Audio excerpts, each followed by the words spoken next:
નમસ્કાર. ક્યારેય એવું લાગ્યું છે કે જીવનમાં બધું જ આપણા કંટ્રોલની બહાર જઈ રહ્યું છે? ખાસ કરીને સ્ટુડન્ટ લાઈફમાં, જ્યાં પરીક્ષાઓ, મિત્રો અને ભવિષ્યની ચિંતા બધું એક સાથે જ આવી જાય છે. તો આજે આપણે એક એવી કળા વિશે વાત કરવાના છીએ જે આ બધા પડકારોને પહોંચી વળવામાં મદદ કરશે. ચલો આ રસપ્રદ સફર શરૂ કરીએ. પરીક્ષાનું રિઝલ્ટ કેવું આવશે? પેલા મારા વિશે શું વિચારતા હશે?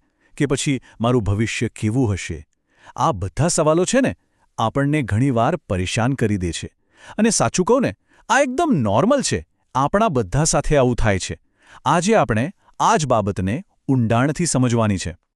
પહેલાં તો એ સમજી લઈએ કે કંટ્રોલ બહાર હોવાની લાગણી કોઈ એક વ્યક્તિની નથી. આ એક યુનિવર્સલ ફિલિંગ છે. અને વિદ્યાર્થીઓ માટે આ સ્ટ્રેસનું એક મોટું કારણ બની શકે છે, જે તેમના સર્વાંગી વિકાસ પર પણ અસર કરી શકે છે. અને જુઓ, થાય છે એવું કે જ્યારે આપણું બધું જ ધ્યાન એવી બાબતો પર હોય છે જેને આપણે બદલી જ નથી શકતા, ત્યારે ચિંતા અને નિરાશા સિવાય બીજું કશું હાથમાં નથી આવતું. અને આના લીધે આપણી શીખવાની પ્રક્રિયા અને આપણો પર્સનલ ગ્રોથ બંને અટકી જાય છે. પણ શું જો આપણી પાસે આનો કોઈ તોડ હોય તો? એક એવું ટૂલ જે આ બધી ગૂંચવણો વચ્ચે પણ આપણને ફોકસ રાખવામાં મદદ કરે? ચાલો આજે એક એવા જ સિમ્પલ પણ ખૂબ જ પાવરફુલ માઇન્ડસેટને સમજીએ. જરા આ ચિત્ર પર નજર નાખો. આ કોઈ ભારેખમ ફિલોસોફી નથી. બસ એક સિમ્પલ મેપ છે જે આપણી બધી મૂંઝવણને દૂર કરી શકે છે. એ સ્પષ્ટ રીતે બે ભાગ પાડે છે. કઈ વસ્તુઓ આપણા હાથમાં છે અને કઈ નથી. અને આટલું સમજવું એ જ આપણી એનર્જીનો સાચો ઉપયોગ કરવાની ચાવી છે. બસ આ એક વાક્ય આ આખા વિશ્લેષણનો સાર છે. એક રીતે કહીએ તો આ એક મંત્ર છે. જે આપણા કંટ્રોલમાં છે તેના પર કામ કરો અને જે નથી તેને સ્વીકારી લો. ચાલો હવે આને થોડું ડિટેલમાં સમજીએ. તો ચાલો સૌથી પહેલાં એ જોઈએ કે કઈ વસ્તુઓ આપણા હાથમાં છે જ નહીં. અને આ એ બાબતો છે જેને સ્વીકારી લેવાથી, સાચું કહું ને, તો માથા પરથી એક મોટો બોજ ઉતરી જાય છે અને આપણે હળવાશ અનુભવીએ છીએ. સૌથી પહેલી અને અગત્યની વસ્તુ ભૂતકાળ. જે થઈ ગયું એ થઈ ગયું, રાઈટ? આપણે એમાંથી શીખી શકીએ છીએ, બોધપાઠ લઈ શકીએ છીએ, પણ એને બદલી તો નથી જ શકતા. ભૂતકાળને પકડી રાખવો એટલે વર્તમાનને ખરાબ કરવો. બીજી વસ્તુ છે બીજા લોકો શું કરે છે. આપણે લોકોને પ્રભાવિત કરી શકીએ, એમને સમજાવી શકીએ, પણ એમના વતી કોઈ નિર્ણય ન લઈ શકીએ કે એમના વર્તનને કંટ્રોલ ન કરી શકીએ, કારણ કે દરેક વ્યક્તિ પોતાની રીતે વિચારે છે.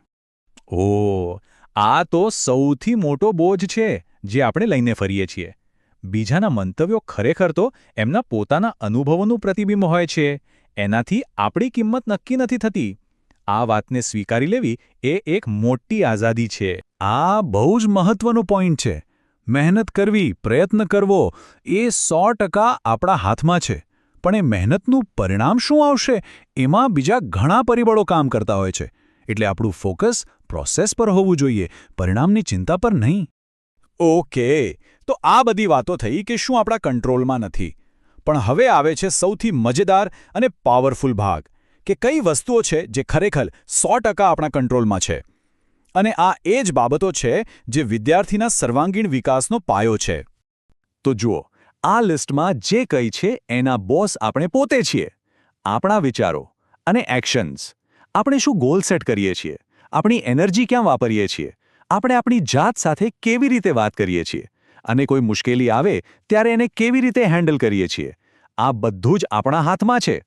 તો હવે તમને આખી ગેમ સમજાઈ રહી હશે. જ્યારે આપણે આ બે ભાગને બરાબર સમજી લઈએ છીએ ત્યારે આપણને આત્મવિકાસનો, એટલે કે સર્વાંગીણ વિકાસનો સાચો રસ્તો મળે છે. આ માત્ર સ્ટ્રેસ મેનેજમેન્ટ નથી, આ તો જીવન જીવવાની એક રીત છે. આ ચાર્ટ જુઓ, કેટલું ક્લિયર છે. એક બાજુ એવી વસ્તુઓ છે જેને આપણે સ્વીકારવાની છે, જેમ કે ભૂતકાળ કે બીજા લોકો શું વિચારે છે, અને બીજી બાજુ એ વસ્તુઓ છે જેના પર આપણે કામ કરવાનું છે, જેવા કે આપણા વિચારો અને આપણા લક્ષ્યો. બસ આટલી સ્પષ્ટતા જીવનમાં ઘણો મોટો ફેરફાર લાવી શકે છે. અને આ જ તો છે મૂલ્યલક્ષી શિક્ષણનો પાયો. સાચું શિક્ષણ ફક્ત પુસ્તકો અને માર્ક્સ પૂરતું સીમિત નથી. એ તો ચારિત્ર્યનું ઘડતર કરે છે. અને જ્યારે આપણે આપણા નિયંત્રણમાં રહેલી બાબતો પર ધ્યાન આપીએ છીએ ત્યારે આપણે એક મજબૂત અને મૂલ્યવાન વ્યક્તિત્વનું નિર્માણ કરીએ છીએ. અને જ્યારે કોઈ વિદ્યાર્થી આ રીતે વિચારવાનું શરૂ કરે છે તો એના ફાયદા તરત દેખાવા માંડે છે. સ્ટ્રેસ ઓછો થાય છે, ફોકસ વધે છે, સેલ્ફ કોન્ફિડન્સ બૂસ્ટ થાય છે અને પડકારો સામે લડવાની હિંમત પણ વધે છે. અને આ બધાની સીધી અસર અભ્યાસ પર પણ પડે છે.